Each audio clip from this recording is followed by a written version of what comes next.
शेतकऱ्यांना खोटे आश्वासनं देऊन सत्ता मिळविलेल्या महायुती सरकारवर फसवणुकीचा गुन्हा दाखल करावा अशी मागणी विधान परिषदेचे विरोधी पक्षनेते अंबादास दानवे यांनी केली आहे। क्या हुआ तेरा वादा या जन आंदोलनादरम्यान रविवारी तालुक्यातील सावखेडा आणि वाहेगाव येथे बैठकीत केली।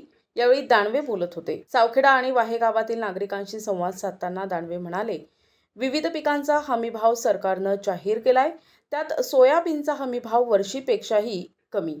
क्या हुआ तेरा वादा आंदोलनाअंतर्गत उद्धव सेनेतर्फे जिल्हाभरात गाव बैठकांचं आयोजन केलं जातंय। तसेच वृद्धांना 2100 रुपये पेन्शन देण्याचं आश्वासन हवेतच विरलंय। हमी भावाची दीडपट भूलथाप ही शेतकऱ्यांच्या जखमेवर मीठ चोळण्यासारखी आहे। यावेळी उपजिल्हाप्रमुख अंकुश सुंभ, तालुका प्रमुख सुभाष कानडे, विठ्ठल डमाळे, सरपंच विष्णू मुळे, कारभारी दुबिले, राजू कावंडे, राजू जयस्वाल, नागेश चौधरी, बाबासाहेब गव्हाणे, ऋषिकेश मनाळ, पांडुरंग कापे, महेश लिंगायत, अरुण शेलार, बाळू बडक, कल्याणराव मनाळ, अमोल चव्हाण, अभिषेक मनाळ, रामचंद्र हिवाळे, दत्तू मनाळ, दादासाहेब पतंगे, गणेश हिवाळे, मनोज दुबिले, विश्वनाथ तांगडे, कल्याण बोरुडे, गोरख वल्ले, उमेश साळुंके, तलाठी किशोर गव्हाणे, ग्रामविकास अधिकारी बोरुडे साहेब, संतोष तगरे लाईनमन, अर्जुन शिंदे, भंडारे कृषी साहेब, अधिकारी वर्ग आणि शिवसैनिक कार्यकर्ते मोठ्या संख्येने उपस्थित होते।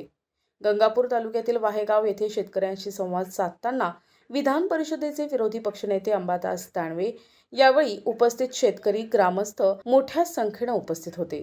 तेरा वादा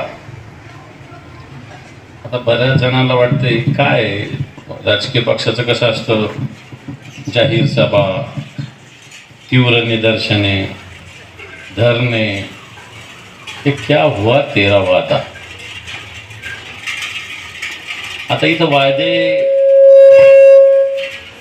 लिहून लावलेले, शेतकऱ्यांना कर्जमुक्ती देणार, शेतकऱ्यांच्या योजनेतून 15,000 रुपये देणार। NTV news Marathi, Gangapur, Chhatrapati Sambhajinagar.